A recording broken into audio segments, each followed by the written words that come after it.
Assalamualaikum students. In the previous lecture we tried to understand the basic concept and definition of positive psychology. और हमने ये भी learn किया कि positive psychology का बेसिक एम क्या है, इसका पर्पस क्या है, क्यों ये फील्ड जो है वो एक्सेप्टेड फील्ड के तौर पे सामने आई है, और एक पॉजिटिव साइकोलॉजिस्ट जो है वो क्या करेगा, वो किस चीज को प्रेफर करेगा, उसका एम क्या होगा. Now we will focus on the perspective of positive psychology, and here we will see the field of positive psychology from two different perspectives. One is Eastern perspective and another one is Western perspective. Under the heading of Eastern perspective, we will focus on four type of different philosophers, theorists, और हम इन चार different जो है वो discipline है, इनका point of view क्या है, ये किस तरीके से एक human nature को understand करते हैं, एक इंसान को ये किस तरीके से देखते हैं. तो इन चार में हमारे पास होंगे Confucianism, Taoism, Buddhism and Hinduism. Confucianism and Taoism, they basically are related to Chinese culture. Confucianism and Taoism, इन दोनों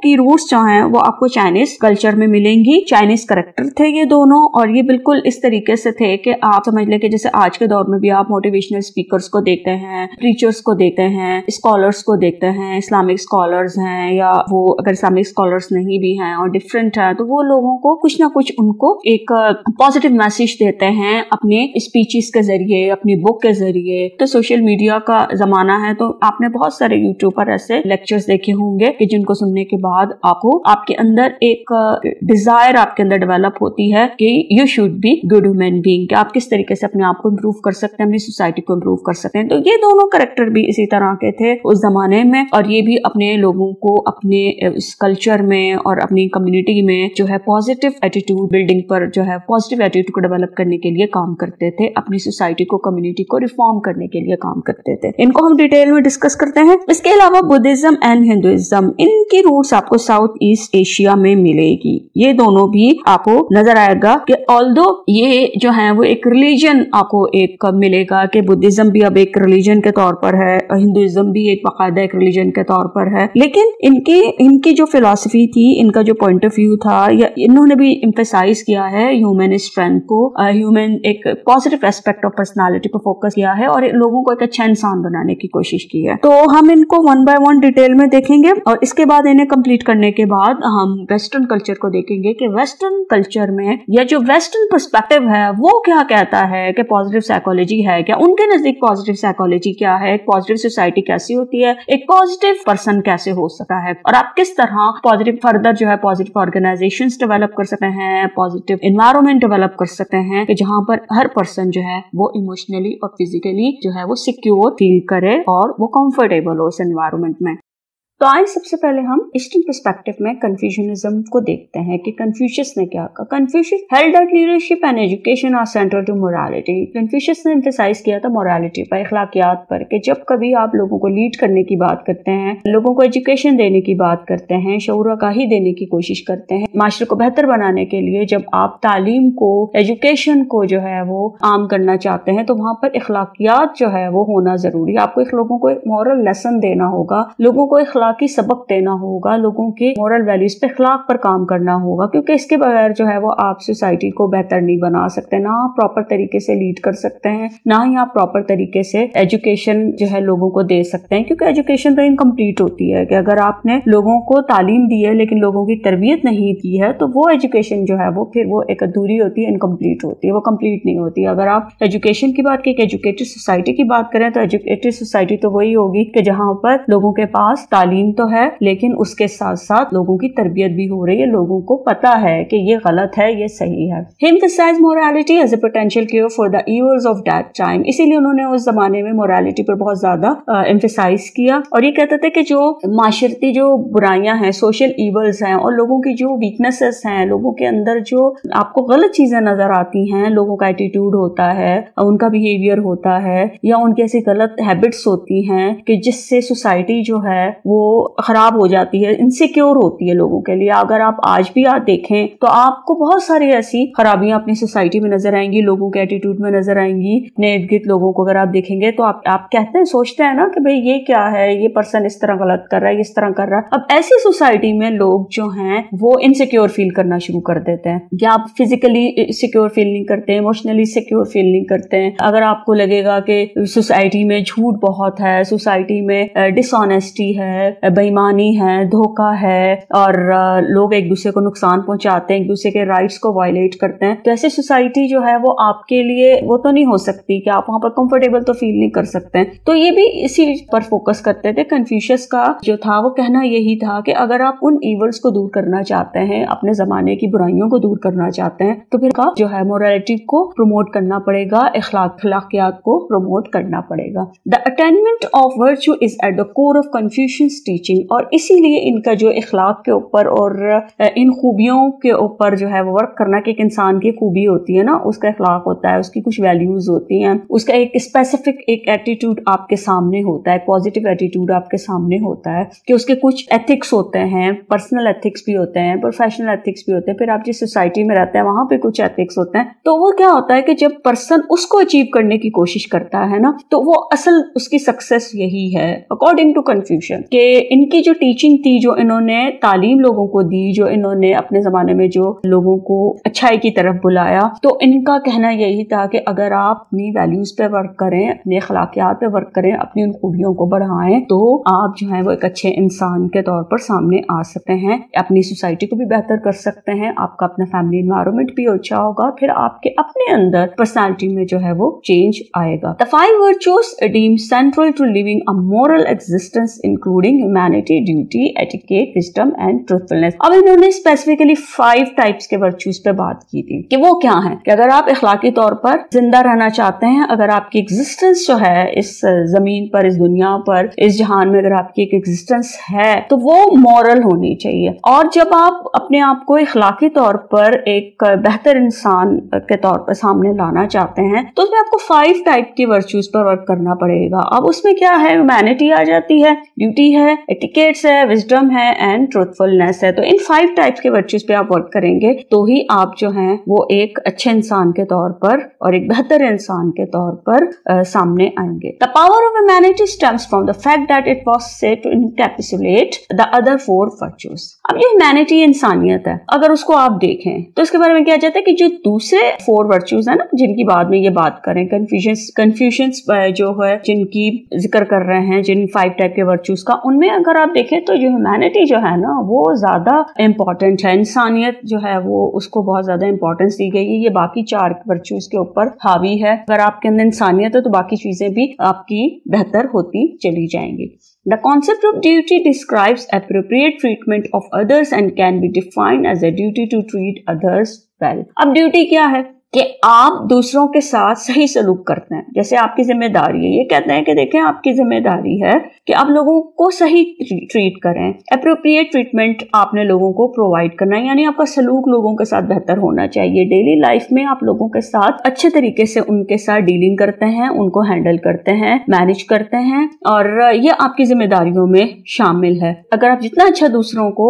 ट्रीट करेंगे, यही आपकी बाकी जिम्मेदारियों के साथ ये भी आपकी एक जिम्मेदारी है। आप अखलाकी तौर पर एक अच्छा इंसान तब हो सकते हैं कि जब आपकी लोगों के साथ डीलिंग अच्छी होगी, पॉजिटिव होगी, बेहतर होगी। लेकिन आप यहाँ पर ये चीज भी ध्यान में रखें कि सिचुएशन टू सिचुएशन चीजें वेरी करती हैं। तो अगर आप किसी सिचुएशन में थोड़ा स्ट्रिक्टली थोड़ा लोगों को लेकर चलते हैं, तो वहां पर उसका मतलब ये होता है कि आपने लोगों से काम लेना होता है। तो सिचुएशन टू सिचुएशन भी चीजें वेरी करती हैं। लेकिन मोस्ट ऑफ द टाइम आप जो है वो अपने लोगों से मिलते हैं, जैसे रिश्तेदारों से मिलते हैं, अपने मोहल्ले वालों से मिलते हैं, नेबर्स होते हैं, तो उनके साथ आपकी डीलिंग जो है, आपका ट्रीटमेंट जो है वो पॉजिटिव होना चाहिए। The concept of etiquette promotes propriety and good manners along with sensitivity for others feeling. अब एटिकेट्स क्या है कि आपको क्या सिखाते हैं, मैनर्स सिखाते हैं कि आपके अंदर आपको पता हो how to talk with other, how to behave with others, ठीक है, आपके डिफरेंट होते हैं ना। जैसे आप अगर इसको देखें, कुछ लोगों ने जब आदाब की बात की है तो वो कहते हैं जी गुफ्तगू के आदाब होते हैं, उठने बैठने के आदाब होते हैं, किसी महफिल के आदाब होते हैं।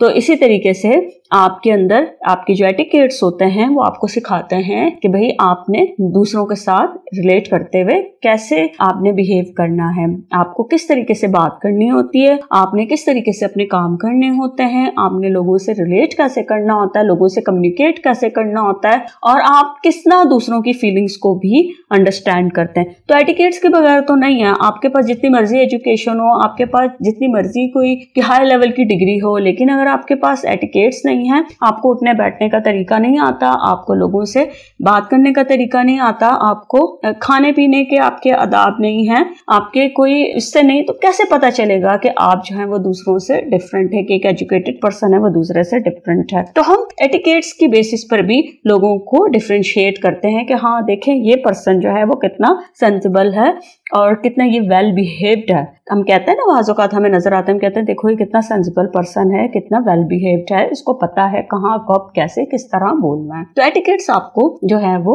एक अच्छा इंसान बनने में आपको बहुत ये हेल्प आउट करते हैं।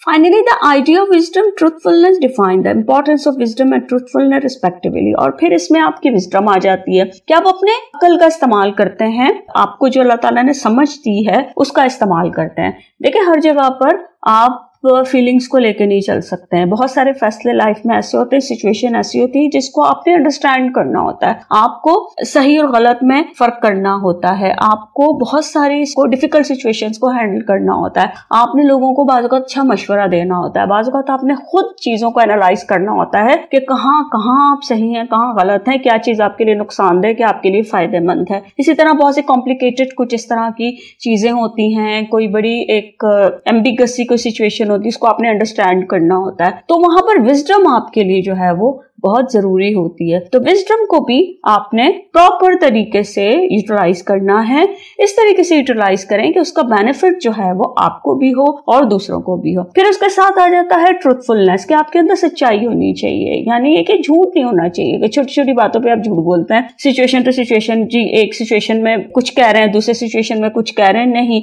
आपको पता होना चाहिए कि आपने मामलात को कितने ऑनेस्टी के साथ, उसके साथ ट्रूथफुलनेस के साथ आपने डील करना है, उन मामलात को कैसे हैंडल करना है। कुछ लोग आपने सोसाइटी में ऐसे देखे होंगे, पाकिस्तान में, अपनी कंट्री में आपने ऐसे लोगों को देखा होगा कि जो सच बोलते हैं और जिनके बारे में आप कहते हैं कि नहीं ये पर्सन जो है ना, ये पर्सन सच बोलता है और ये अपनी ड्यूटी की, अपनी जो रिस्पॉन्सिबिलिटीज हैं ये उनके साथ बड़ा जो है वो डिवोटेड है और ये बड़ी ऑनेस्टी से काम करता है, हमने इसे देखा है, और ये गलत बयानी नहीं करता और इसलिए जो बात होती है इसको क्लियर करता है। तो ट्रूथफुलनेस भी आपकी जनरलाइज होती है, कोई एक स्पेसिफिक नहीं है कि सिर्फ आप सच बोलते हैं, बल्कि आप सच बोलने का मतलब बाज़ औक़ात आप वर्बली कुछ नहीं कह रहे होते, लेकिन आप अपने अमल से, अपने काम से करके दिखा रहे होते हैं। वाकई आपके एटीट्यूड से और आप जिस तरह अपना काम करते हैं उससे भी पता चलता है कि आपके अंदर कितनी सच्चाई है, आप कितने ऑनेस्ट हैं, आप कितने डिवोटेड हैं अपने फैमिली के साथ, अपने रिस्पॉन्सिबिलिटीज के साथ और अपने प्रोफेशन के साथ। जो भी रिस्पॉन्सिबिलिटीज आपकी हैं, सोशल रिस्पॉन्सिबिलिटीज हैं, आपकी जो रिलेशनशिप्स हैं, आप उनमें कहाँ किस तरह सच्चाई के साथ जो है वो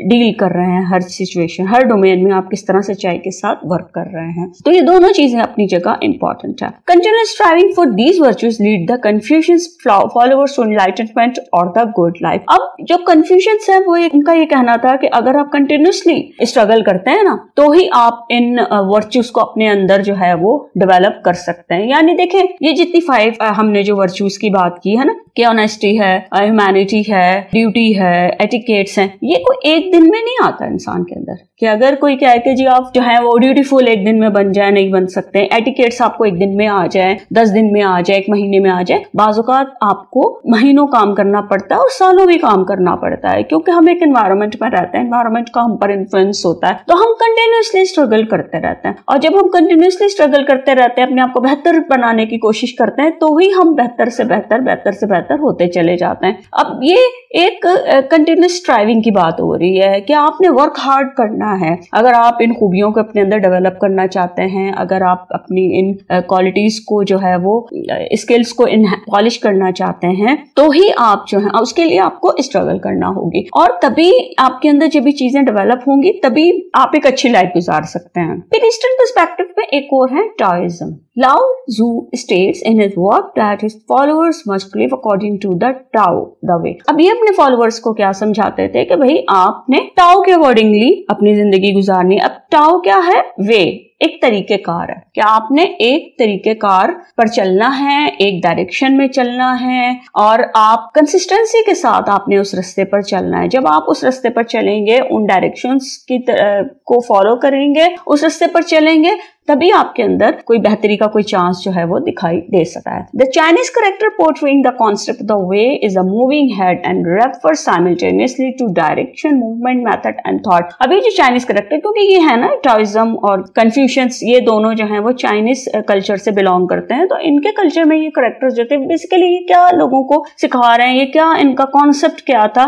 कि भाई वे क्या है? वे ये है कि आपने एक स्पेसिफिक डायरेक्शन में जाना है, मूव करना है, कुछ मेथड्स हैं उनको आपने अडॉप्ट करना है, अपनी थॉट्स को लेकर चलना है। जैसे अगर मेरी कुछ सोच होनी चाहिए ना, कोई स्पेसिफिक, जैसे हम कहते हैं कि अच्छा तुम्हें तो पता ही कुछ नहीं है, तुमने तो कभी सोचा ही नहीं, तुम्हारी क्या सोच है, मुझे तुम्हें लगता क्या है, मुझे तो आज तक ये समझ में नहीं है कि तुम्हारे दिमाग में क्या चल रहा है। अक्सर हम कन्वर्सेशन करते वक्त एक दूसरे से इस तरह कहते हैं। क्योंकि कुछ लोग ऐसे भी होते हैं कि जिनको नहीं पता होता, कि उनकी कोई स्पेसिफिक थॉट सामने नहीं आती है आपके, कि जो आपको लगे, पॉजिटिव थॉट्स की मैं बात कर रही हूँ, कि जिनके अंदर वाकई एक होता है चेंज लाने वाली है, कुछ आपकी सोच ऐसी होती है कि आपको डिफरेंट करना चाहते हैं, कुछ कंट्रीब्यूट करना चाहते हैं, आपका एक वे होता है, आप एक स्पेसिफिक आपके गोल्स होते हैं, और उनको अचीव करने के लिए, टारगेट करने के लिए आप कुछ रूट्स को जो है वो उनको फॉलो करते हैं। तो वो तभी होगा कि जब आप उस पर मूवमेंट आपकी जो है वो नजर आएगी कि हाँ आप इस रास्ते पर चल रहे हैं, क्योंकि आपके गोल्स हैं और आपने उनको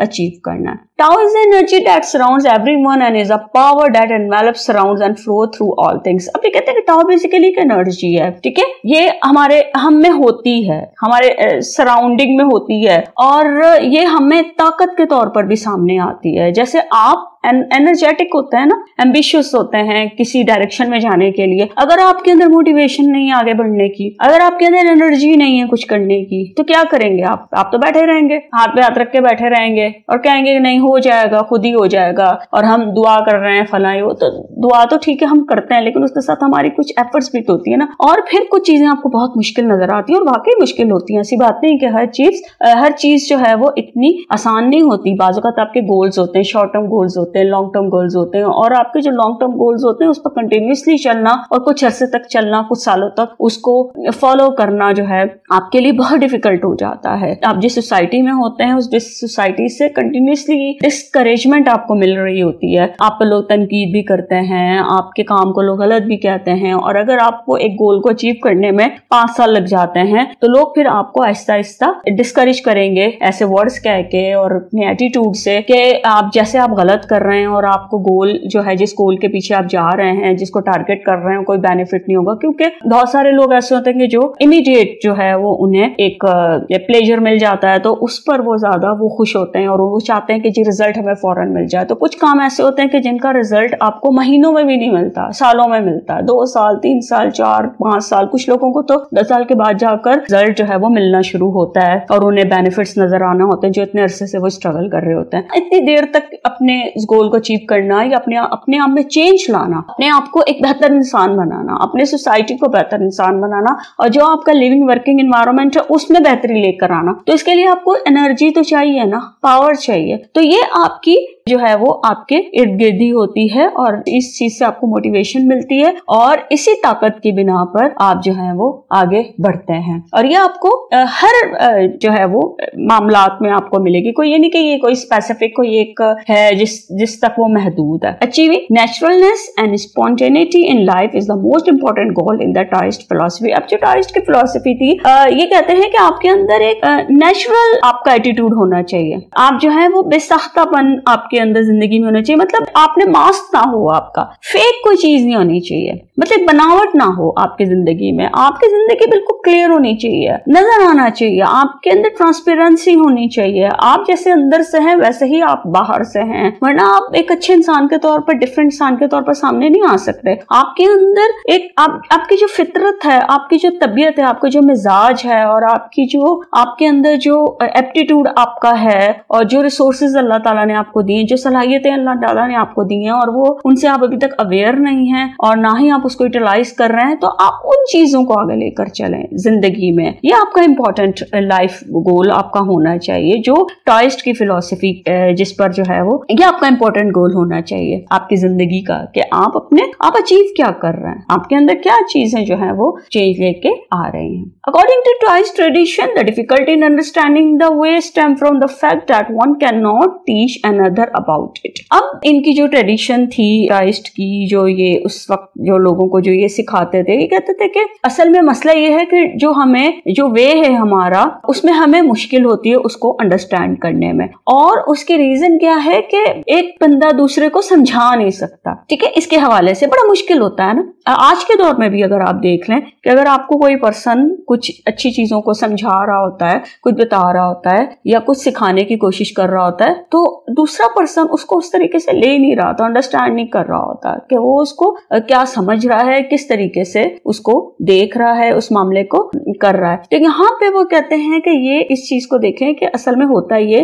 कि एक जो है वो दूसरे को इसके हवाले से सिखा नहीं सकता है। ये डिफिकल्टी होती है। जैसे अगर मेरा कोई गोल है, मैं उस पर चल रही हूँ, मेरा एक वे है, तो मेरे लिए दूसरे को इसके बारे में समझाना जो है वो डिफिकल्ट होगा, मैं दूसरे को सिखा नहीं सकती, क्योंकि जब तक इंसान जो है वो खुद से उसको सीखने की कोशिश ना करे, खुद से उसको समझने की कोशिश ना करे, तब तक वो उसको उस तरह कर नहीं सकता, उससे वो बेनिफिट ले नहीं सकता है। आपके एक डायरेक्शन है, आपके एक मूवमेंट है, आपके थॉट्स हैं, आपने एक वे जो है उस पर जाना है, एक रूट पे जाना है, एक रूट को फॉलो करना है, तो वो आप तभी करेंगे ना कि जब आप खुद उसमें इंडल्ज होंगे और उसको करेंगे। तो दूसरा पर्सन आपको उस तरीके से सिखा नहीं सकता जब तक आप उसको एक्सपीरियंस ना करें। Instead understanding flows from experiencing the way for oneself by participating in life. अब आपको किस तरीके से इसकी समझ आती है, जब तक उसको आप उसमें पार्टिसिपेट नहीं करेंगे, जब तक आप अपनी जिंदगी का हिस्सा उसे नहीं बनाएंगे, तब तक आपको वो इसकी जो है वो अंडरस्टैंडिंग आपके अंदर डेवलप होने के चांसेस नहीं है। जब तक आप इसको एक्सपीरियंस नहीं करेंगे, आप उसमें इंडल्ज नहीं होंगे। बेसिकली बात ये हो रही है कि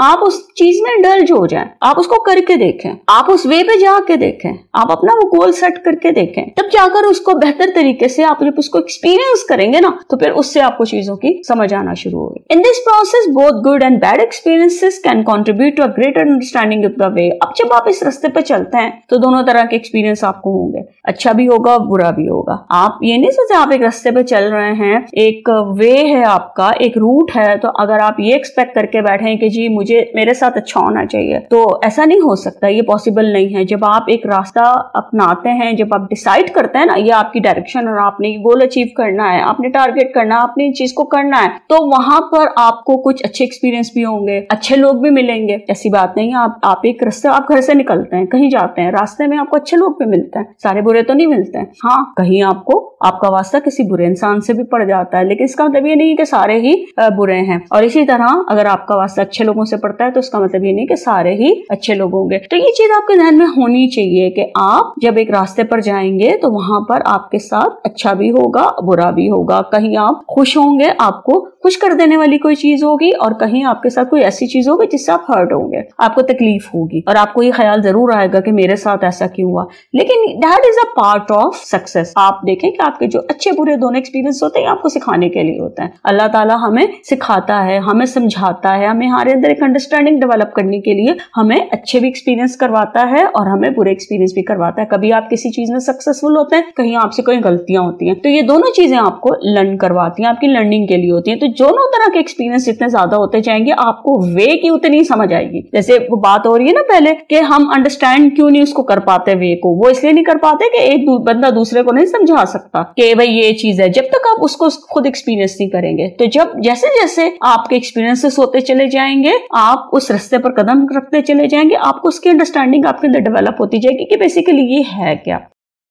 It also is said to encapsulate the balance and harmony between contrasting concepts. There would be no light without dark. अब आप देखें, अगर आप अपनी लाइफ को देखेंगे, जो अभी आपके करंट एक्सपीरियंसेस हैं, आपका जिस एनवायरनमेंट में आप रह रहे हैं, आप देखें कि आपके अंदर जब एक कॉन्सेप्ट डेवलप होता है तो वो कंट्रास्टिंग कॉन्सेप्ट्स होते हैं। आपने स्कूल में भी आपने सीखे होंगे word opposite, good bad, man women, ये कॉन्सेप्ट क्यों डेवलप होता है? ये हम चीजों को देखते हैं, हमें एक चीज समझ आती है ना तो हमें दूसरे की ऑटोमेटिकली समझ आना शुरू हो जाती है। जैसे सपोज आप देखते हैं कहीं जाते हैं, घर से बाहर निकलते हैं, किसी पार्क में जाते हैं और उस पार्क में आप देखते हैं कि बहुत साफ सुथरा है, खूबसूरत फूल हैं, सब हैं, तो आपको वो साफ सुथरा माहौल बड़ा अच्छा लगता है। अब वो साफ सुथरा माहौल आपको अच्छा लग रहा है और आपके अंदर वो सफाई का जो कॉन्सेप्ट है वो कहां से आया? अब अगर आपको गंदगी नजर आएगी ना, फौरन आपके जहन में वो सफाई वाला कॉन्सेप्ट आएगा। ये तो इस चीजें एक दूसरे के लिए वो कहते हैं लाजिम और मलजूम है। एक चीज, एक कॉन्सेप्ट होता है, जब तक दूसरा ना होगा ना आपको समझ नहीं आएगी। जैसे अगर आपको कोई चीज खूबसूरत होती है तो आपके सामने के चार चीजें हों और चारों के चारों वो ऑब्जेक्ट जो है वो खूबसूरत पड़े हों, तो आपको कैसे पता चलेगा कि ये खूबसूरत है, ये इतना खूबसूरत ये है? अगर वो चारों ऑब्जेक्ट सेम, उसकी ब्यूटी जो है वो सेम है, उसकी कलर भी सेम है, हर लिहाज से आप उनमें डिफरेंशिएट नहीं कर पाएंगे। हाँ, उनके दरमियान अगर आप ऐसा ऑब्जेक्ट ला के रखेंगे जो खूबसूरत नहीं है, तब आप ज्यादा अच्छे तरीके से कंपैरिजन को समझेंगे। इसी तरह ये लोग कहते हैं, अटाइज्म जो है वो उनका ये कहना था कि देखें, जब तक आपको जो है वो अंधेरा नहीं होगा ना तो आपको रोशनी की समझ नहीं आएगी। इसी तरह खुशबू होती है, जो है वो बदबू होती है, तो आपको एक चीज की खुशबू आती है तो आप डिफरेंशिएट करते हैं, फिर आप कहते हैं नहीं ये स्मेल देखे आ रही है, तो आप चीजों को डिफरेंशिएट करना सीखते हैं। इसी तरह जैसे बात हो रही थी गुड और बैड एक्सपीरियंस की, अगर आपको लाइफ में सारे अच्छे एक्सपीरियंस होते जाए तो बैड का कॉन्सेप्ट कैसे डेवलप होगा? आपको एक बैड एक्सपीरियंस होता है ना तो आप डिफरेंशिएट करना शुरू कर देते हैं कि देखा उसके साथ मेरा अच्छा एक्सपीरियंस है, इसके साथ मेरा बुरा एक्सपीरियंस है, दोनों तरह की चीजें होती हैं। तो इसी तरह खलील जिब्रान भी ये कहते हैं कि मैंने किससे सीखा खामोश रहना ज्यादा बोलने वालों से, कि जो टॉकेटिवनेस जिनमें ज्यादा होती, जब उन्होंने उन चीज को देखा ना तो उससे उन्होंने साइलेंस को सीखा, उन्हें समझ आई। आप देखें कि एक शख्स को आप बहुत ज्यादा बोलता हुआ देखते हैं तो वहां पर आपकी अंडरस्टैंडिंग डेवलप होती है कि देखो कितना बोल रहा है, कितना नहीं बोलना चाहिए। इसका मतलब है कि आपके अंदर ये चीज जो है वो आपको अंडरस्टैंडिंग आपके अंदर ये डेवलप हो रही है कि बहुत ज्यादा बोलना अच्छी चीज नहीं है। तो इसका मतलब एक साइलेंस का कॉन्सेप्ट आपके अंदर जो है वो डेवलप हो रहा है और आपको समझ आ रही है कि व्हाट इज साइलेंस। तो यहां भी इसकी बात कर रहे हैं कि जब तक अपोजिट या कंट्रास्टिंग चीजें नहीं होंगी ना आपको समझ में नहीं आएगी। तो ये टाइज्म का कॉन्सेप्ट, इसकी फिलॉसफी आपको उसी वक्त समझ आएगी जब आप देखेंगे कि कहाँ बैलेंस है, कहाँ पे हार्मनी है और कि चीजें किस तरह तवाजुन के साथ चलती हैं और कंट्रास्टिंग कॉन्सेप्ट्स को आप किस तरह लेकर चल सकते हैं। वही कहते हैं ना कि भाई आप देख लें, रोशनी होती है, जैसे सूरज निकलता है, रात को अंधेरा होता है तो फिर सुबह सूरज निकलता है, तभी तो हमें पता है अंधेरा हो गया, अब रोशनी आ गई है, सूरज जो है वो रोशनी लेकर आएगा, नहीं पहले रात होगी फिर दिन निकलेगा। तो ये आपके अंदर कॉन्सेप्ट जो है वो डेवलप करने की, तो इस तरीके से आपके अंदर एक अंडरस्टैंडिंग जो है वो डेवलप होती है। Thus, the virtues of humanity, justice, temperance, and propriety must be practiced by the virtuous individual without effort. अभी जो हमारे अंदर इंसानियत होती है, हम इंसाफ पसंद होते हैं, हमारा एक स्पेसिफिक एक मिजाज होता है, ये सारी चीजें हमारे अंदर होती हैं, तो ये कहाँ से ये आती हैं? ये जो है ये प्रैक्टिस होनी चाहिए। अब ये वर्चुअस इंडिविजुअल जो होता है ना, पर्सन जिनके अंदर वाकई अखलाकी चीजें होती है ना, अखलाकी तौर पर आगे जा रहे होते हैं, तो वो कोशिश के बगैर उसको जो है ना वो उनमें ये प्रैक्टिस उनकी होती चली जाती है। आप देखें कि एक पर्सन है, अगर वो तकवा की तरफ जा रहा है, वो वाकई बहुत ऑनेस्टी और इसके साथ वो काम करता रहा है, वो डिफरेंट सिचुएशन में ट्रूथफुलनेस के साथ, उसमें ह्यूमैनिटी है, एक अपने ऊपर उसने इतना टाइम लगाया, उसके अंदर अपने अंदर उसने वर्चूस को डेवलप किया हुआ है, तो उसके लिए फिर इन चीजों को प्रैक्टिस करना जो है ना मुश्किल नहीं होगा। मुश्किल किसके लिए होगी? जिसके अंदर जो वर्चुअस नहीं होगा, जिसके अंदर जो है वो ये अखलाकी खूबियां, ये वैल्यूज जिसकी नहीं होंगे, जिनकी वैल्यूज होती है ना, जिनको पता होता है ये एथिक्स है मेरे भाई, ये सही है ये गलत है, मेरे नजदीक ये मेरे पर्सनल एथिक्स हैं, ये मेरे प्रोफेशनल एथिक्स है, जिनको पता होगा ना तो वो उनके लिए उस चीज को ना प्रैक्टिस उनके लिए आसान हो जाती है और उनको इतनी एफर्ट नहीं करनी पड़ती। लेकिन एक ऐसा इंसान जिसके अंदर वो चीजें नहीं है, उसकी उससे भी वर्चुअस पर कभी वर्क ही नहीं किया हुआ, उसने अपने आप को बेहतर इंसान बनाने की कोशिश नहीं की, उसके लिए इन चीजों को प्रैक्टिस करना जो है वो बहुत डिफिकल्ट होता है। One who has achieved transcendence within this philosophy does not have to think about optimal functioning but behaves virtuously naturally। अगर एक शख्स जो है वो इन चीजों को अचीव करना चाहता है, अपने अंदर उस फिलॉसफी को लेकर चलना चाहता है, तो उसको ये नहीं सोचना चाहिए कि वो कितना अच्छा कर सकता है, मैक्सिमम कितना अच्छा बन सकता है। ठीक है, हम इंसान है ना, हम परफेक्ट नहीं हो सकते। ठीक है, हम गलतियां भी करते हैं, हम बहुत सारी चीजें भूल जाते हैं, बाज़ औक़ात हम एक चीज कर रहे होते हैं लेकिन कुछ वक्त के बाद होता है कि हम उसको छोड़ देते हैं, फिर हम उसको करते हैं। तो ऑप्टिमम लेवल तक नहीं आपके लिए फंक्शनिंग के बारे में सोचना चाहिए, मैं कितना अच्छा करूं, मैं कहां तक करूं। कहते हैं कि भाई आप बिहेव करना शुरू करें, आप वर्चुअसली बिहेव करें, जो नेचुरली आप करते जाएंगे ना, वो चीजें खुद ब खुद होती चली जाएंगी। आप ये नहीं सोचें कि आप कितना उस लेवल पर जाकर उसको कर सकते हैं कि नहीं। अगर आप ये सोचेंगे वो ये मैंने ये भी करना है तो आपके लिए मुश्किल हो जाएगी। लेकिन जो नेचुरली आप करें, जो नेचुरलनेस की बात कर रहे हैं, स्पॉन्टेनिटी की बात करें, वो कह रहे हैं कि आप उसको बिल्कुल उस तरीके से वर्चुअसली आप और नेचुरली आप उसको बिहेव करें, उन सिचुएशंस में इस तरीके से स्पेसिफिक वे में बिहेव करें, तो वो चीजें आपकी होती चली जाएंगी। और आप ये एक्सपीरियंस करके इसको देखें कि जब आपने एक अरसे तक खुद पे काम किया और आप आहिस्ता आहिस्ता कर रहे होते हैं, तो आपकी जब एक रूटीन में आप वो चीजें आ जाती हैं ना, आपकी एक हैबिट बन जाती है, तो ऑटोमेटिकली वो चीजें होना शुरू हो जाती हैं। जैसे वेकेशंस होती हैं, आपका सेमेस्टर ब्रेक आ गया, अब आप जो हैं वो घर में हैं, अपनी मर्जी से उठ रहे हैं, सो के उठ रहे हैं। लेकिन अब क्या हुआ, अब आपका सेमेस्टर स्टार्ट हुआ, आप आते हैं, शुरू में एक वीक आपको डिफिकल्टी होती है। क्यों? क्योंकि इतने दिनों से आप जी आराम से 8 बजे उठ रहे थे, 9 बजे उठ रहे थे। अब आपको पता है कि आपने यूनिवर्सिटी पहुंचना है 8 बजे, क्योंकि आपकी 8 बजे क्लास है और आपकी 9 बजे क्लास है, और आपने फिर इतने बजे घर से निकलना है, वैन लेनी है, या आप जिस तरीके से भी आपने ट्रांसपोर्ट का बंदोबस्त करना है। तो आपको शुरू में एक हफ्ते तक मुश्किल होती है, लेकिन जब आप रूटीन में उसको कर रहे होते हैं ना, जब उसको फॉलो कर रहे हैं, तो फिर आप आहिस्ता आहिस्ता आप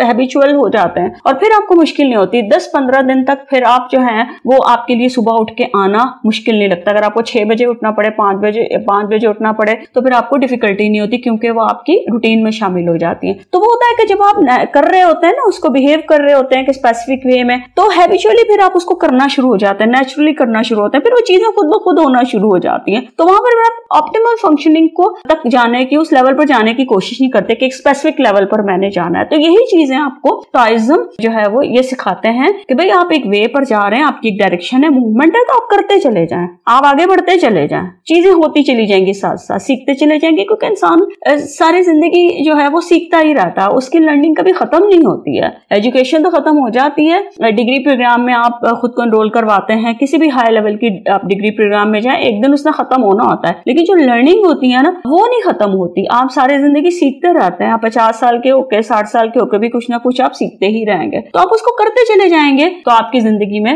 खुद ही बेहतरी आती जाएगी और आप खुद वक्त के साथ महसूस करेंगे कि आपने किस तरीके से अपने आप को एक बेहतर इंसान बनाना है। बल्कि आप खुद वक्त के साथ महसूस करेंगे कि इतने अरसे में आपके अंदर क्या क्या चेंजेस जो हैं वो आ चुके हैं।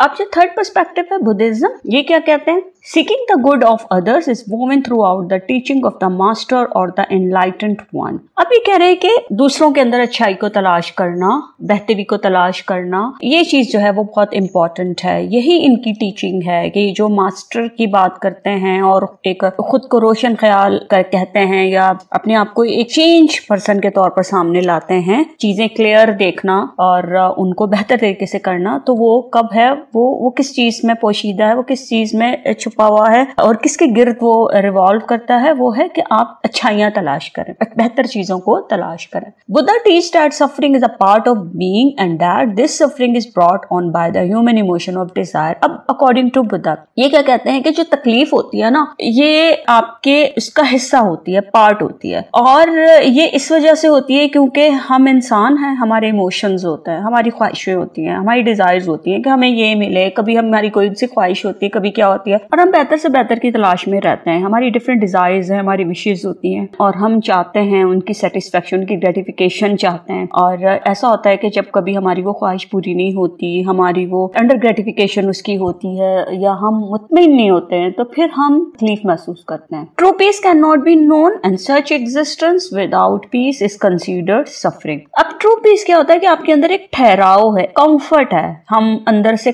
कंफर्टेबल नहीं होते हैं ना, हमारे अंदर बेचैनी, रेस्टलेसनेस और ये चीजें होती हैं। ये क्यों होती है? हम अंदर से फेयरफुल होते हैं, हम बहुत कोशिश के बावजूद भी हमें अंदर से वो सुकून महसूस नहीं होता है। सुकून क्यों महसूस नहीं होता? वो ट्रू पीस हमें क्यों अचीव नहीं होता? क्यों? क्योंकि हम उस तकलीफ में मुब्तला होते हैं। जो सफरिंग है ना, हमारी जो दर्द है, और वो दर्द किससे एसोसिएटेड है? हमारी डिजायर्स के साथ है, हमारे इमोशंस के साथ एसोसिएटेड है। तो जब हम उसके साथ होते हैं तो वो पीस नहीं हमें मिल सकता, वो हमारे अंदर वो ठहराव, हमारे अंदर वो कंफर्ट डेवलप नहीं हो सकती, हमारे अंदर वो सुकून नहीं आ सकता जो एक्चुअल होना चाहिए। This suffering can be lessen only upon teaching nirvana which is the final destination in the Buddhist philosophy. अब बुद्धिस्ट फिलॉसफी में इन्होंने एक ऐसी स्टेट को डिस्कस किया है कि वो एक ऐसा लेवल है कि जिस लेवल पर पहुंचकर वो फाइनल एक स्टेज होती है, फाइनल एक हायर लेवल होता है। उस लेवल पर पहुंचकर एक पर्सन जो है उसकी तकलीफ खत्म हो जाती है। जिस तकलीफ का हम ये जिक्र कर रहे हैं उसके अंदर जो भी वो डिस्कम्फर्ट होती है ना, उसके अंदर रेस्टलेसनेस है, उसके अंदर बड़ी बेचैनी सी है, इरिटेशन है, बहुत सारी चीजें पर्सन जो है ना एक्सप्रेस भी नहीं कर पाता।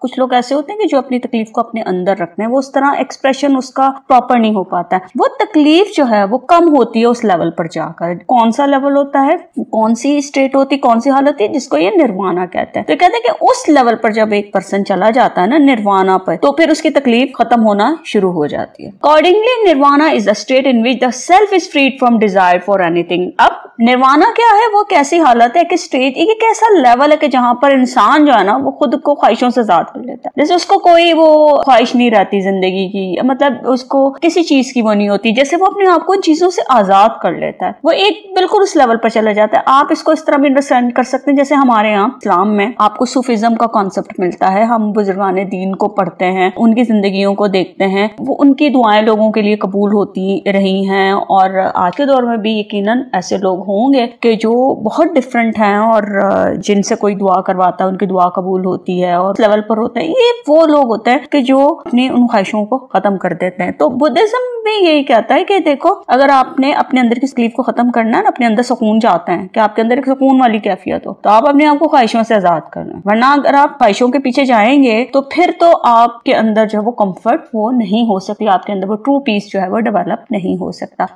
Buddhism give importance place to virtue, speak of the Brahma Viharas, those virtues which are above all others in importance। अभी बुद्धिज्म ने virtues को जो importance दी है, जो कहते हैं कि ये virtue जो है, ये खूबियां जो है इंसान के अंदर सबसे ज्यादा अहमियत रखती हैं, वो ब्रह्मा विहारस के ये वो virtues हैं कि जो सबके लिए से भी importance में दूसरों से ज्यादा है। इनकी importance जो है, इनकी अहमियत जो है वो ज्यादा है। These virtues include love, compassion, joy and equanimity। अभी ये virtues में क्या क्या चीजें आ जाएंगी? लव है कि आपके अंदर मोहब्बत का जज्बा हो, आपके अंदर दूसरों से प्यार का जज्बा हो, कंपैशन हो, लोगों के लिए हमदर्दी हो। इवन आप देखें कि जानवरों के साथ भी इंसानों को एक लगाव हो जाता है, एसोसिएशन उनकी हो जाती है, वो उनसे मोहब्बत करते हैं, उनका ख्याल रखते हैं। परिंदों को लोग दाना डालते हैं, जानवरों का ख्याल करते हैं। कोई जानवर यूं घूम रहा हो तो उसके आगे भी कुछ ना कुछ डाल देते हैं। ये चीजें कहाँ से आपके अंदर डेवलप होती हैं? आपके अपने वर्चूज होते हैं ये, कि आप पूरी दुनिया के लिए अपने दिल में मोहब्बत रखते हैं, उनके लिए हमदर्दी का जज्बा आपके अंदर मौजूद होता है, और आप जो है मसावात को इम्पोर्टेंस देते हैं। इन्हीं चीजों में आप जो मसावात और इंसाफ और इन्हीं चीजों में आप मजा जो है वो महसूस करते हैं, प्लेजर आपको इन चीजों से मिलता है कि आप लोगों के साथ बराबरी का सलूक करते हैं। कि अगर एक शख्स गरीब है तो आप उसको भी अहमियत देते हैं, अगर कोई शख्स जो है बड़ा अपर क्लास का है उसको भी अहमियत देते हैं। जैसे हमें यही कहा गया कि जो आपके गुलाम, आपके नौकर होते हैं, आप उनके साथ भी अच्छा सलूक करें, और आप माशरे में, आपकी सोसाइटी में जो बहुत ऑप्रेस्ड लोग हैं या बहुत पुअर उनकी कंडीशन है, आप उनका भी ख्याल करें। और आप देखें कि पूरी दुनिया में अगर किसी एक कॉर्नर में, किसी एक एरिया में किसी कोई वायलेंस हो और किसी पर जुल्म हो रहा हो, तो आप उसके लिए आवाज उठाते हैं और इसके लिए एक दिल में दर्द रखते हैं, हमदर्दी रखते हैं कि नहीं, ऐसा नहीं होना चाहिए, जो गलत है वो गलत है। The path to achieving this virtues within Buddhism require human to divorce themselves from the human emotion of desire, put an end to suffering. According to Buddhism कि आप इन वर्च्यूज को अपने अंदर कैसे डेवलप कर सकते हैं, इन खूबियों को अपने अंदर कैसे लेकर आ सकते हैं, इस पर कैसे वर्क कर सकते हैं। जब आप अपने आप को आजाद कर दें, डिवोर्स दे देते हैं, कहते हैं ना रिलेशन खत्म करने के लिए डिवोर्स होता है, मैरिटल रिलेशन खत्म करने के लिए एक डिवोर्स का एक वर्ड यूज होता है। तो आप भी अपने इमोशंस को समझे, डिवोर्स ले लें उनसे, अपने इमोशन से अलग इख्तियार कर लें, जो आपकी ख्वाहिशें हैं ना उससे बिल्कुल अपना कता ताल्लुक ही कर लें, ताकि आपकी जो तकलीफ है वो खत्म हो सके।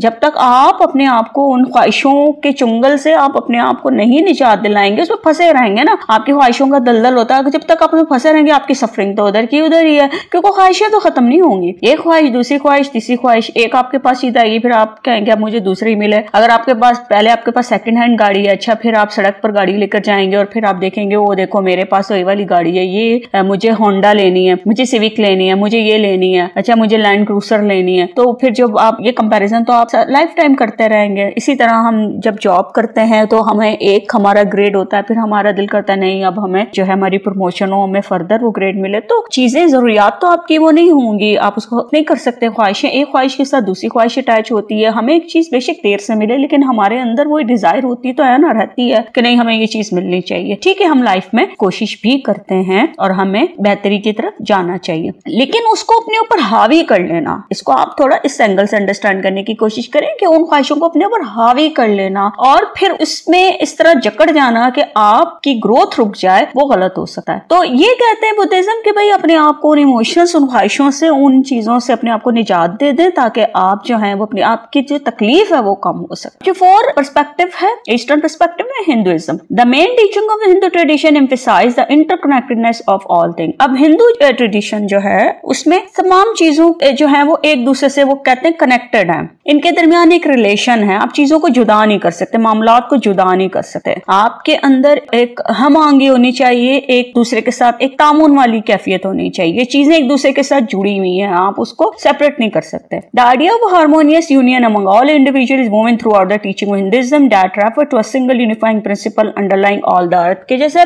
अब ये दुनिया है तो कॉलेज के तमाम इंसान जो हैं वो एक दूसरे के साथ कनेक्टेड है। एक जो असूल है जिंदगी का इस दुनिया का कि जितने भी लोग हैं वो एक प्रिंसिपल कहते हैं, कानून के तहत एक दूसरे के साथ अटैच हैं, एक दूसरे के साथ एसोसिएटेड हैं। इस पूरी दुनिया में उनमें एक हमांगी होनी चाहिए, उनमें यूनियन होनी चाहिए, उनके अंदर एक कनेक्टेडनेस नजर आनी चाहिए। Thus the quest of oneself is to attain ultimate self knowledge and to strive for ultimate self betterment। इसलिए ये कहते हैं, ये emphasize करते हैं कि आपके अंदर थर्स्ट होनी चाहिए, आपके अंदर ख्वाहिश होनी चाहिए कि आप नॉलेज हासिल करें। आप सेल्फ नॉलेज, अपना नॉलेज आपको पता होना चाहिए कि आप कौन है, क्या है, आपको दुनिया में क्यों भेजा गया है, आपका क्या पर्पस है, आप एक इंसान हैं, आपका पर्पस क्या है, आपके अंदर क्या सलाहियतें मौजूद हैं, आपको सेल्फ नॉलेज होना चाहिए। इसको हासिल करने की आपके अंदर एक डिजायर होनी चाहिए और फिर इसके साथ आप स्ट्रगल भी करें अपने आप को बेहतर बनाने के लिए, या आप किस तरह अपने आप को एक बेहतर से बेहतर इंसान बना सकते हैं। The focus is only on the individual with in the Hindu tradition. अब यह हिंदू ट्रेडिशन में इंडिविजुअल के ऊपर फोकस है, एक पर्सन के ऊपर, एक फर्द के ऊपर। एक फर्द जो है वो किस तरह अपने से रिलेटेड, अपनी जात से रिलेटेड उसके पास नॉलेज हो और किस तरह वो खुद को बेहतर बनाए और अपने आप को लोगों से कनेक्ट करे, अपने एनवायरमेंट से कनेक्ट करे। Individual are encourage to be good to others as well as to improve themselves. इसीलिए इंडिविजुअल्स को जो है इनकरेज करते हैं। हिंदू जो टीचिंग है उनका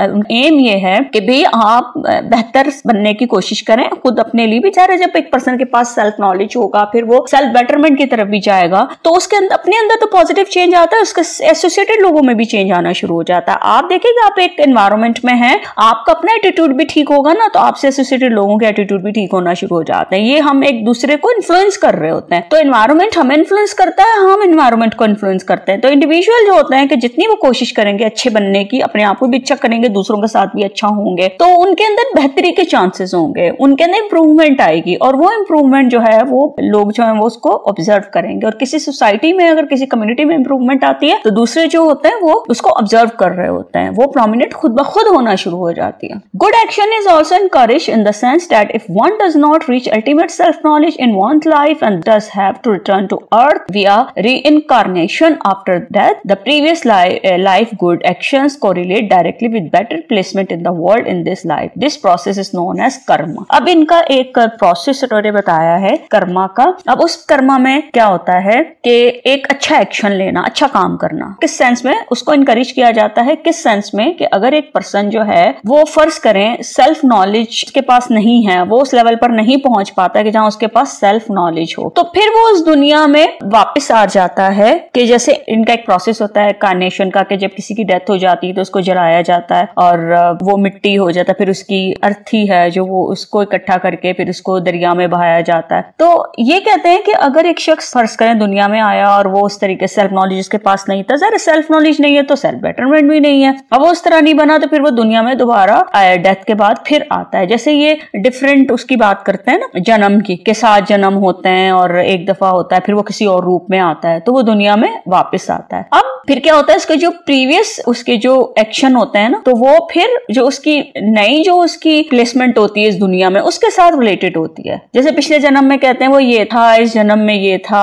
तो वो उसके जो पिछले जन्म के एक्शंस होते हैं वो नए जन्म के एक्शन के साथ एसोसिएटेड होते हैं अकॉर्डिंग टू हिंदुइज्म। इनकी ये फिलॉसफी है, इनका व्यू है एक इंसान के बारे में कि एक इंसान जो है वो दुनिया में दोबारा भेजा जाता है और फिर उसके जो पिछले अच्छे एक्शंस होते हैं वो डायरेक्टली उसकी प्लेस करते हैं अब वो अगले जन्म में वो कहां पे होगा। In this next life then individual must gain again strive for self betterment so on throughout his life until the goal of ultimate self knowledge is attained. अब जो अगली जिंदगी उसको मिल रही है उसमें इंडिविजुअल जो है वो उस पर्सन को जो है वो कोशिश करनी चाहिए कि वो सेल्फ बेटरमेंट की तरफ जाए और अपनी जिंदगी जो है वो सेल्फ नॉलेज को हासिल करने के लिए वो करे। उसका गोल यही होना चाहिए कि वो जिंदगी गुजार रहा है तो उसका गोल क्या है कि भाई मुझे सेल्फ नॉलेज हासिल करना है, सेल्फ बेटरमेंट की तरफ जाना है। The good life in the Hindu tradition therefore encompasses individual who are continually achieving knowledge and continually working toward good action। अब हिंदुइज्म में एक अच्छी जिंदगी का क्या कॉन्सेप्ट है कि एक पर्सन जो है वो उस कंटिन्यूसली स्ट्रगल कर रहा है नॉलेज के लिए और कंटिन्यूसली वो काम कर रहा है। ज़ाहिर जैसे जैसे नॉलेज आता जाता है तो आप एक्शंस भी आपके उसी के अकॉर्डिंगली जो है होते हैं, आपका बिहेवियर भी वैसा ही होता है। तो वो कहते हैं कि ये इंडिविजुअल जो है वो एक अच्छी लाइफ उसकी तभी कंसीडर की जाएगी जब वो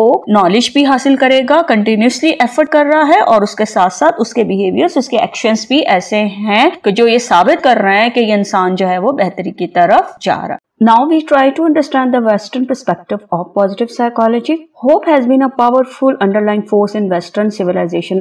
जो मगरबी माशरा है, Western civilization है, सोसाइटी है, वहाँ पर हमेशा से होप को बहुत ज़्यादा इम्पोर्टेंस दी गई और वो कहते हैं कि होप जो होती है लोगों के अंदर जो उम्मीद का जज्बा होता है ना कि आप कुछ करते हैं तो क्यों करते हैं, क्योंकि आपके अंदर एक होप होती है कि यू विल अचीव समथिंग। आपके हालात जो हैं वो वक्त के साथ जो है वो चेंज होंगे। If you continuously try to change the situation you can get success. तो ये होप जो होती है ये जो इसको एक पावर के तौर पर लिया जाता रहा है शुरू से। वेस्टर्न सोसाइटी में जो आपको चेंजेस नजर आई, जो डेवलपमेंट नजर आई हैं, उसके पीछे अगर कोई चीज वर्क कर रही है तो वो उनकी होप कर रही है। Hope the agentic goal focus thinking that gets you from here to there. अब होप बेसिकली आपकी वो एक एजेंट है, वो आपकी थिंकिंग है जो गोल फोकस्ड होती है। गोल जो टारगेट आपने सेट किए होते हैं ना, आपके कुछ शॉर्ट टर्म गोल्स होते हैं, कुछ लॉन्ग टर्म गोल्स होते हैं, तो वो उसी से एसोसिएटेड होप होती है। मतलब आप इसको जनरलाइज करके उस तरह नहीं देख सकते। एक तो जनरल जो होप होती है वो तो होती ही होती है कि आप लाइफ के हर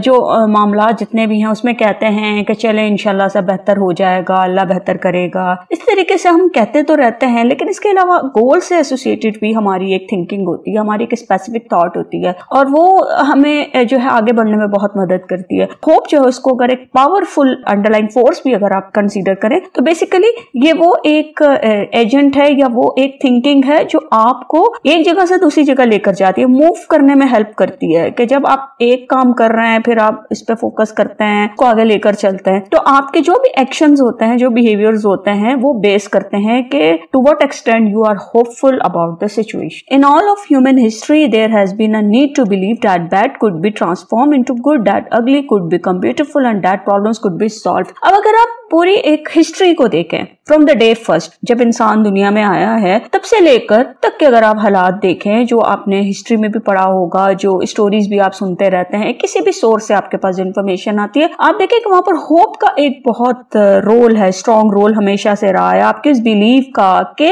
हालात बेहतर होते हैं, अगर कोई सिचुएशन बैड है तो वो बेहतर में कन्वर्ट हो सकती है। ऐसी बात नहीं है कि हालात सारी जिंदगी ऐसे नहीं आते हैं। बहुत सारे लोग हैं जो प्रॉब्लम से गुजरते हैं, पर्सनल लेवल पर भी हम मसाइल से गुजरते हैं, उसके सोशल लेवल पर भी हम बहुत सारे मसाइल से गुजर रहे हैं। जैसे आजकल हम जैसे इकोनॉमिक क्राइसिस हम गुजर रहे हैं, पूरी दुनिया ही कोविड में उसमें जो है उसकी वजह से परेशान हुई है। कोविड ने पूरा सिनेरियो ही चेंज कर दिया है। अगर आप ग्लोबल लेवल पर देखें तो आपको एक बड़ी एक नजर आएगी कि कोविड ने किस तरह आपके हर डोमेन को जो है बड़ा एडवर्सली जो है वो उसको इम्पेयर किया है। उसके बहुत गलत असरात है आपकी फिजिकल हेल्थ पे, मेंटल हेल्थ पे, आपकी सोशल हेल्थ पर, इकोनॉमी पर। तो अब जितने कंट्रीज है वो उससे बाहर आने की कोशिश कर रहे हैं, स्ट्रगल कर रहे हैं कि उस क्राइसिस से वो बाहर आए। जो हालात इस वक्त दुनिया में हैं उससे वो किस तरीके से, जो इसके इतने लॉन्ग लास्टिंग जो इफेक्ट्स हैं कोविड-19 के, तो वो किस तरीके से वो उनको ओवरकम करे। लेकिन ये सब एफर्ट किस बेस पर इंसान करता है? हमेशा होप, उसका जो बिलीफ है वो वर्क करता है कि ठीक है कि हम इतने क्राइसिस से गुजरे, पूरी दुनिया ही एक क्राइसिस से गुजरी है, पूरी दुनिया में हर जगह लोग जो हैं वो इससे परेशान हैं, हुए हैं परेशान, मसाइल लोगों के जो है वो बड़े हैं, लोगों की परेशानियां जो है वो बड़ी है, लोगों की हेल्थ जो है वो डिटोरेट हुई है। तो अब इनसे हम कैसे निकलेंगे? तो हमेशा जो खराब चीजें हैं वो बेहतर हो सकती हैं। अगर कोई चीज अच्छी नहीं है, दिखने में भी अच्छी नहीं है, उसने उसको खराब किया है, तो उसको आप बेहतर बना सकते हैं, अच्छा बना सकते हैं, खूबसूरत बना सकते हैं, प्रॉब्लम्स को सॉल्व कर सकते हैं। हमेशा से कि इंसान जो था वो जब दुनिया में आया है तो फिर उसको जो उसकी नीड्स थी फिर वो इन्वेंशन करता रहा है। वक्त के साथ इन्वेंशन होती रही हैं कि पहले कुछ भी नहीं था, इंसान के पास इवन कपड़े भी नहीं थे पहनने के लिए, पत्तों से अपना जिस्म ढांपता था। फिर आहिस्ता आहिस्ता उसने जो है वो तरक्की की तरफ हो गया और आज आप दुनिया को देखें कि दुनिया कहाँ मौजूद है। तो ये किस वजह से होता है? ये इंसान का स्ट्रॉन्ग बिलीफ की वजह से होता है, उसके अंदर एक जो होप है उसकी वजह से होता है कि आप अगर कोशिश करें, मेहनत करें तो आप हालात को चेंज कर सकते हैं। But civilization have differed in the degree to which they have viewed such changes as possible. लेकिन ये डिपेंड करता है, society to society, culture to culture depend करता है कि किस हद तक लोग जो हैं वो उन प्रॉब्लम्स को भी देखते हैं, उन चेंजेस को भी देखते हैं कि क्या ये पॉसिबल है, ये जो चेंज हम सोच रहे हैं ये कितना पॉसिबल है। ये लेवल होता है। जैसे आप इंडिविजुअल डिफरेंस भी होता है ना, जैसे आपके सामने 4 लोग हों और आप चारों को जो है इंडिविजुअली उनके जो है होप को एनालाइज करें तो आपको उनके बिलीव्स, होप, उसमें कुछ ना कुछ डिफरेंस नजर आएगा। कुछ लोग आप देखें कि बहुत ज्यादा होपफुल होते हैं, कुछ थोड़े कम होते हैं, कुछ सिचुएशन टू सिचुएशन जो है वो उनके लेवल ऑफ होप भी चेंज होना शुरू हो जाता है, उनके बिलीव्स में फर्क आता है। तो ये डिपेंड करेगा। Impressive endeavours can result from a hopeful disposition. लेकिन जो एक बड़ी इंप्रेसिव चीजें, जो एफर्ट आपके सामने आती है, जो चेंजेस आपको सोसाइटी में नजर आती हैं, जो रिवोल्यूशन नजर आता है, वो किस की बेस पर नजर आता है? वो बेसिकली होता है वो जो होपफुल आपके अंदर एक टेंडेंसी है ना, एक पावर है, एक फोर्स है, उससे होता है। ये उससे रिलेट करता है कि आप कोई भी दुनिया में इन्वेंशन करेंगे, कोई इंप्रेसिव वर्क आप करके दिखाते हैं, कोई यूनिक काम आप करते हैं, कोई बहुत चेंज लेकर आते हैं, तो वो चेंज जो है वो तभी पॉसिबल होगा कि जब आपके अंदर होप होगी और आपकी ये थिंकिंग होगी कि हाँ, इस गोल को आप जो है वो कोशिश करके अचीव कर सकते हैं। हाँ, ये होता है कि गोल अचीव करने में टाइम लगता है। कुछ लोग 2 साल में सक्सेसफुल हो जाते हैं, कुछ लोग 5 साल एफर्ट करते हैं फिर सक्सेसफुल होते हैं, और कुछ लोग ऐसे भी तो जो 10 साल की मेहनत के बाद उन्हें फिर वो रिजल्ट मिलना शुरू होता है। अब इसमें वेस्टर्न अगर हम पर्सपेक्टिव से देखें तो सबसे पहले हम देखते हैं प्री रिनेसेंस पीरियड के यहाँ इस वक्त जो था इस एक सोसाइटी की वेस्टर्न कल्चर में क्या हालात थे। The positive believes and hope of western civilization solidified after the renaissance. अब जो ये पॉजिटिव बिलीव्स जो लोगों में वहाँ के थे, होप थी एक वेस्टर्न एक कल्चर में, तो वो रिनेसेंस पीरियड के बाद जो है वो ज्यादा स्ट्रॉन्ग नजर आई है, जब एक ऐसा दौर आया कि वहाँ के लोगों ने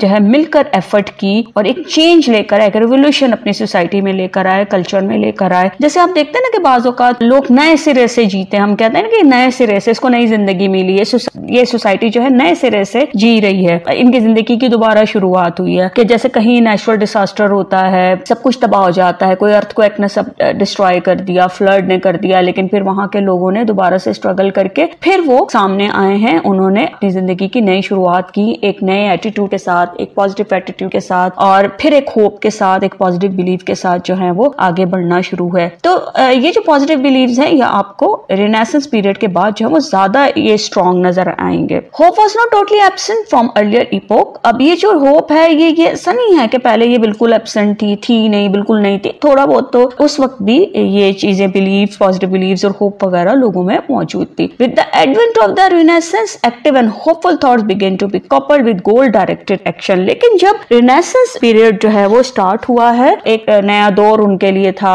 कि जहां पर लोगों ने जो है वो एक नई सोच के साथ लोग आगे बढ़े हैं। तो ये जो एक होपफुल थॉट्स जो थी ये उनके गोल्स के साथ उन्होंने उसको एसोसिएट किया है कि जैसे एक होता है जनरल आपकी होप होती है, लेकिन कुछ होप होती है या आपके जो बिलीव्स आपके थॉट्स होते हैं ना वो गोल से एसोसिएटेड होती है, स्पेसिफिक होती हैं। तो वो जो गोल डायरेक्टेड एक्शन जो उन्होंने लेने थे, जैसे अगर आप कोई गोल सेट करते हैं तो गोल सेट करना जो है ना वो सिर्फ ये नहीं है कि आपने गोल सेट कर दिया तो दैट्स इनफ। आपने एक्शन भी लेना है, आपने स्टेप्स भी लेने हैं, आपने उसको प्रैक्टिकली करना भी है, वरना गोल प्लान करने का क्या फायदा। ये तो फिर बिल्कुल ऐसा हो गया जी ख्याली प्लान बनाते रहते हैं, सोचते रहते हैं बैठ के मैंने ये अचीव करना है, ये अचीव करना है। तो जब आप कुछ अचीव करना चाहते हैं तो आपको काम भी करना पड़ेगा, एक्शन भी लेने पड़ेंगे, उसको करके दिखाना पड़ेगा। तो उनके जो होपफुल थॉट्स थी वो बड़ी एक्टिव उनकी अप्रोच थी और उन्होंने उसको एसोसिएट किया, लिंक किया है अपने उन एक्शंस के साथ जो गोल अचीव करने के लिए लेना चाहते थे। फिर the renaissance period beginning in Italy around 1450 and extending to approximately 1600, the Renaissance produced changes in the custom institution that had dominated Europe for the previous millennium। अब इटली में जब इसकी शुरुआत हुई है और यहाँ पर इस दौर ने बहुत सारी चेंजेस की सोसाइटी में, एक रेवोल्यूशन कहते हैं ना, एक बड़ा इनकलाब सा किसी सोसाइटी में आता है कि पूरी सोसाइटी ही चेंज हो जाती है। वहाँ के इंस्टीट्यूशंस जो हैं उनके काम करने के अंदाज में चेंज आता है। जो पहले किसी जमाने में यूरोप को डोमिनेट कर रहे थे वो जो सारे तरीकेकार जो हैं वो चेंज हुए, जो पिछले कई सालों से एक चीज चली आ रही है तो फिर उसको उन्होंने चेंज किया है। During this period people analyze the path to move forward and advance the future. अब इस दौरान जो लोगों ने एनालाइज किया है कि किस तरीके से हम जो है वो आगे बढ़ सकते हैं, किस तरीके से हम काम हमें करना है। क्योंकि देखिए एक होता है आपने गोल सेट किए, फिर उन गोल्स को अचीव करने के लिए आपको एक्शंस लेने पड़ते हैं, आपको स्टेप्स लेने पड़ते हैं और तभी जाकर वो काम होता है। तो फिर लोगों ने इसको सोचा कि हम जो है किस तरीके से हम काम करें और वो क्या चीजें होंगी जिनकी हेल्प से हम जो है वो आगे बढ़ सकते हैं और एक अपनी सोसाइटी को चेंज कर सकते हैं। फ्यूचर में एक तरक्की याफ्ता डेवलप कंट्री और एक डेवलप और एक सिविलाइज सोसाइटी के तौर पर हम सामने आए। Hope came alive during this period of rebirth. इस पीरियड के दौरान जो है वो होप जो थी वो मौजूद रही है, लोगों में होप थी, लोगों के अंदर एक थॉट थी कि हम बेहतर कर सकते हैं, हालात को चेंज कर सकते हैं। This historical period now is viewed more as an evolution than a revolution, but it was turning point that facilitated the emergence of active hope. अब ये जो हिस्टोरिकल पीरियड है इसको जब लोग देखते हैं ना तो लोग इसको इवोल्यूशन पीरियड के तौर पे ज्यादा देखते हैं। वो कहते हैं इसको इनकलाब नहीं बल्कि आप इर्तिका के तौर पे देखते हैं कि जैसे चीजें बनती है, डेवलप होती हैं, तो आप इसको इनकलाब ना लें बल्कि आप इसको इवोल्यूशन दें कि लोग, सोसाइटी जो है वो किस तरीके से उसका इर्तिका हुआ है, वो किस तरीके से डेवलप हुई है। और यही वो टर्निंग पॉइंट था जिसने एक्टिव होप को जो है वो वहां पर मेंटेन रखा है। एक्टिव होप समझ में आई है। होता क्या है कि एक तो आप सोचते हैं नहीं सब अच्छा हो जाएगा, बेहतर होगा, तो बेहतर कैसे होगा जब तक आप कोशिश नहीं करेंगे। जैसे हम कहते हैं ना कि अल्लाह ताला से अच्छी उम्मीद करनी चाहिए, अच्छा गुमान करना चाहिए, तो अल्लाह ताला भी तो कहते हैं ना कि कोशिश करें। तो अल्लाह भी उसके हालात जो है वो बदलता है, जो अपने हालात खुद बदलते हैं। सिर्फ बातें करने से तो कुछ नहीं होगा कि अगर आप होपफुल हैं, नहीं मैं बड़ी पुरुमीद हूँ अल्लाह से, सब बेहतर हो जाएगा, तो अल्लाह ने खुद तो आके आपकी बेहतरी नहीं करनी ना। अल्लाह ताला ने आपको इख्तियार दिया कि जो चीजें आप कर सकते हैं अपनी कोशिश से उसको करने की कोशिश करें, एफर्ट करें और फिर इसके बाद रिजल्ट की उम्मीद जो है वो अपने अल्लाह ताला से रखें। तो फिर जब अल्लाह ताला भी देखता है कि पर्सन जो है इतने अरसे से ये इंसान मेहनत कर रहा है और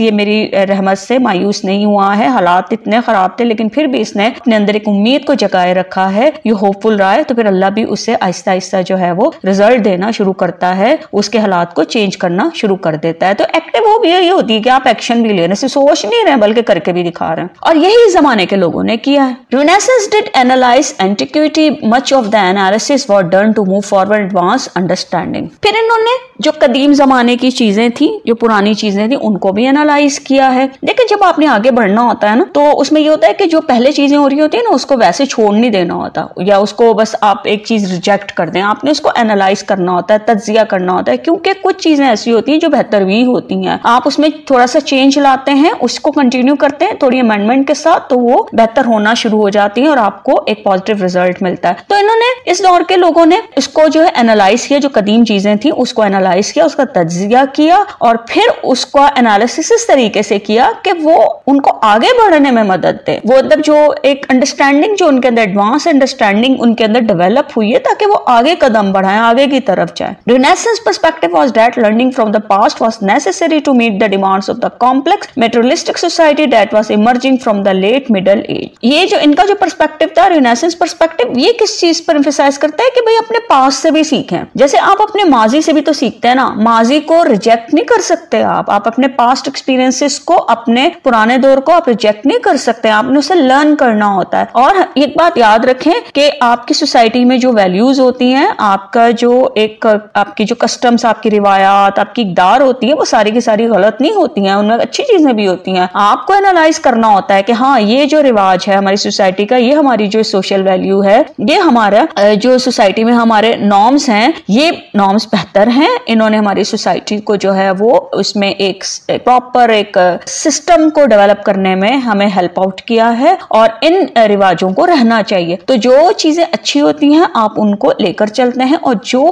खराबी पैदा कर रही होती हैं आप उनको चेंज करते हैं। कुछ ऐसे कस्टम्स होती हैं, कुछ ऐसी वैल्यूज होती हैं जिनको आप कंप्लीटली भी चेंज नहीं करते हैं, कुछ अमेंडमेंट करते हैं, कुछ ऐसी होती है जिनको आप टोटली रिजेक्ट कर देते हैं और कुछ ऐसी भी होती है जिनको आपने टोटली एक्सेप्ट करना होता है। इसलिए ये एनालिसिस बहुत जरूरी है। और पास्ट को तो बहुत ज्यादा आपने उसके जो एक्सपीरियंसेस हैं उसको देखना होता है, उनको अंडरस्टैंड करना होता है, उसे सीखना होता है। जो गलतियां आपसे पहले हुई भी होती हैं वो गलतियां आपसे फ्यूचर में ना हो। इसीलिए आपकी जो डिमांड्स हैं, जो आपकी अब जो सोसाइटी आगे डेवलप होती है या होने जा रही है, उसकी जो डिमांड्स है आप उन डिमांड्स को कैसे पूरा करेंगे, उसको कैसे करेंगे। Similarly advances in other areas of public life and business were built on accurate understanding of previous literature, philosophy and art. और फिर इसी तरह जो पब्लिक लाइफ से रिलेटेड, बिजनेस से रिलेटेड जो चीजों में एडवांसमेंट हुई, जो चेंजेस आई हैं, जो डेवलपमेंट हुई है, वो किस चीज पर बेस्ड थी, वो अंडरस्टैंडिंग, एक्यूरेट अंडरस्टैंडिंग थी। क्या आपने प्रीवियस लिटरेचर भी देखा, आपने बुक्स पढ़ी होंगी जमाने की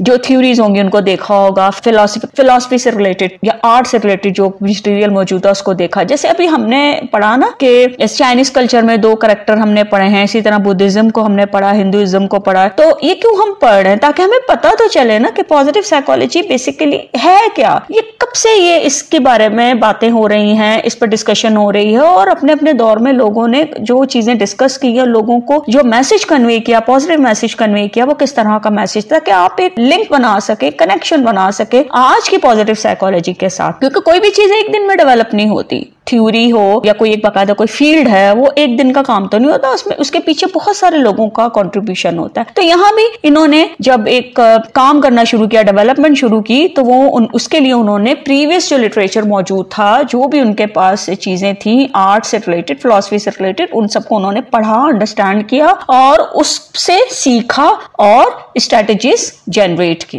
Therefore, Renaissance society began to see worldly fulfillment as more important than preparation for death और fulfillment after death। इसलिए Renaissance society जो है उसने फिर दुनिया को एक देखा कि किस तरीके से जो है वो completely, मतलब एक अच्छी दुनिया जो है वो किस तरह बनाई जा सकती है, उसको complete आप कैसे कर सकते हैं, किस तरह लोगों की नीड्स पूरी हो सकती हैं, इसको किस तरह बेहतर बनाया जा सकता है। इसको इन्होंने ज्यादा इंपॉर्टेंस दी है बजाय कि आप डेथ या मरने के बाद की तैयारी करें। देखिए ये इनका अपना पॉइंट ऑफ व्यू है, पर्सपेक्टिव है। हम यहाँ पर आप इसको नेगेटिवली ना लीजिएगा। देखिए ये इनका अपना एक पर्सपेक्टिव है, हर एक का अपना पर्सपेक्टिव होता है, वो अपने हिसाब से देखता है। तो इस पीरियड के जो लोग थे उन्होंने इस चीज को इंपॉर्टेंस नहीं दी कि आप मरने के बाद की तैयारी करें, उन्होंने इस चीज को ज्यादा इंपॉर्टेंस दी कि भाई दुनिया को बेहतर बनाए। ये इनका पॉइंट ऑफ व्यू है। During this period people also began to view themselves as individual rather than representative of a class. और इसी दौरान उन लोगों ने ये देखा कि भाई वो अपने आप को इंडिविजुअल के तौर पर रहे, किसी एक क्लास को रिप्रेजेंट ना करें। ठीक है, वो हर इंडिविजुअल, जब इंडिविजुअल की बात आती है ना तो उसका मतलब है कि वो एक इंडिविजुअल जो होता है उसको कोशिश करनी करनी चाहिए कि वो अपने आप को चेंज करे, वो अपना रोल प्ले करे। वो ये नहीं कि किसी एक स्पेसिफिक क्लास को, एक स्पेसिफिक तबके को रिप्रेजेंट करे, ये नहीं हो। Renaissance citizens looked outward and forward to achieve the here and now goals that were based on their abilities and personal interests। और इस दौर के जो लोग थे उन्होंने आगे बढ़ने के लिए उन्होंने here and now गोल्स पे फोकस किया। here and now गोल्स के आपने गोल सेट किया ना, आपने इसको अचीव करना है। ख्वाबों ख्यालों की दुनिया में नहीं रहता कि जी हम किसी जमाने में ऐसे होते थे, हम फला करते थे, एक दौर आएगा हम दोबारा से ताकत के तौर पर उभरेंगे। ये तो आप बातें कर रहे हैं ना, बातें नहीं करनी। यहाँ इनकी जो सक्सेस का जो एक इनकी सक्सेस के पीछे जो सीक्रेट है वो क्या है कि इन्होंने जो गोल सेट किए थे हियर एंड नाउ, उन्होंने प्रेजेंट पर फोकस किया। और यही कहते हैं कि आप ना माजी को देखें ना फ्यूचर को देखें, आपके जो हाल है ना उसको बेहतर बनाने की कोशिश करें। तो इन्होंने हियर एंड नाउ जो गोल्स थे जो बनाए थे, अपनी एबिलिटीज को सामने रख के, अपने इंटरेस्ट को सामने रख के इन्होंने उसको अचीव करने की कोशिश की है। इन्होंने ख्वाबों ख्यालों की दुनिया में वो नहीं किया, इन्होंने ख्याली प्लान नहीं बनाया, इन्होंने वाकई एक्शंस लिए और अपनी सोसाइटी को चेंज किया।